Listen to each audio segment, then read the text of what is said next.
Welcome back to Power Your Life. Next, we're talking about building children's self-esteem and improving their communication skills. Internationally acclaimed and best-selling author Debbie Mancini joins me now to talk about helping parents, grandparents, and their children realize their potential. Thank you, Debbie, for being here tonight. Thank you so much. My pleasure, and Happy New Year. Thank you. Happy New Year to you, too. It started out well. Good. I hope it continues with everybody. Yes. And one of the ways to really help children, whether it's your grandkids, your nieces, your nephews, whomever, your own kids, is to really help them with self-esteem. What do parents need to do to make that happen, to help build the self-esteem in their kids? Well, I think first and foremost, it's best to recognize the difference between high ego and high self-esteem. High ego comes at someone else's expense. High self-esteem is a child who has the ability to soar and take people with them and embrace them. And you know, I think that's important not just for kids. I think that's important for all of us, for adults too, because it's get out of your ego, but really get into helping others and build your self-esteem. Thanks for that. Exactly. You're welcome. And you know, it does make people more comfortable around you because you're not all about yourself. And doors open, things happen so much easier. You know this, you're the queen of it. Doors just open because you embrace everyone along the way. If we teach our children to do that from the get-go, how much better will their lives be? You know, it's so important too, because it doesn't take that much to give back, and it's so important to be able to teach your children, as you say. You have this book, and I have this book. I have this book at home. Debbie gave this to me some time ago, and it's wonderful because it's really, the book is interactive too. Kids can actually work with their parents and create within the book. So it's wonderful, and there are wonderful opportunities for growth and building self-esteem and language and communication skills, right? Yes, and I think the biggest thing is, in order to help your children, you have to know what's in their head and in their heart. So you have to teach them healthy ways to express themselves. And so that's the gist of the book. It was designed to do that. So something very simple, like taking their name and doing an acrostic poem.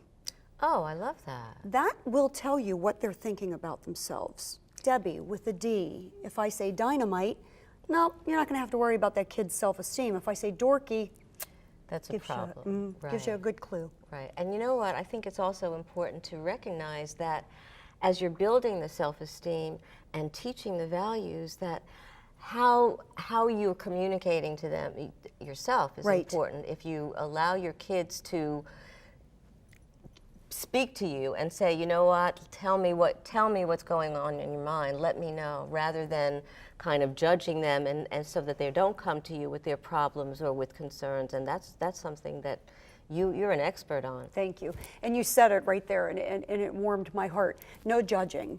Right. You know, as parents, we want to say, no, you know, but let them allow themselves to express themselves and work with that.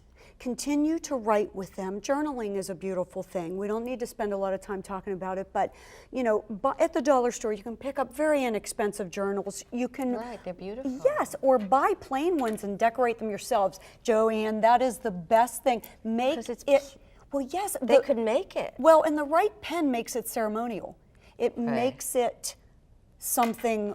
It gives it validation. It gives it a good, So you talk about spending time, and certainly journaling with your kid is a way to really help build self-esteem, but it also shows them that they're valued and you're willing to take that time. What else can parents and grandparents do to build self-esteem and to spend time with them? Get their input. It doesn't matter what age they are. Ask them, how do you think it would be good to do this? And do what they suggest, no matter how minute it is. Validate it. You know, after the holidays, we all have gifts that we got that we can't use, or we don't quite like, or it doesn't fit, gift cards that we want to go spend. Wouldn't it be a wonderful thing to take your child and say, why don't you take that instead, and let's bring it to a shelter for children? You know, that's so essential, because again, we're teaching values, we're teaching children to really recognize the value of giving and caring for other people, and that's so important. I love what you said about listening to your kids and really letting them express themselves, because they're so precious, and if you shut them down, what happens? They stay shut down. And years of therapy to open them back up again. Right, which we don't need to have. We right? don't want that. No, we just want them to know that A, what they have to say is important, and B, that you really do care about it, and C, you're going to implement it, no matter how. I think, I do a lot of parent coaching, and I think a lot of times parents make it more difficult than it really is. And what I tell parents who are professionals, they've been trained at a particular job, they haven't been trained at parenting, and so I give them a good visual. When you get up and get dressed in the morning, you put on your business suit and you go do your business. When you come home, what do? You know, have a fun smock and take off your business suit, put that on, and get on the floor and play. You're in a role. Right. And you know, having fun with your kids, any activity, and you and I were talking about this beforehand, any activity can be construed as educational, as you say, you're the expert, and also to have fun. And your kids appreciate what you're doing and that time that's spent with them so much more. Exactly. And you're showing by example. Right. You know, and that playtime is, as you say, educational. You know, play therapy. You can learn so much more about your child when they're having fun and just opening up and don't really realize that you're getting in there. You're really getting inside there.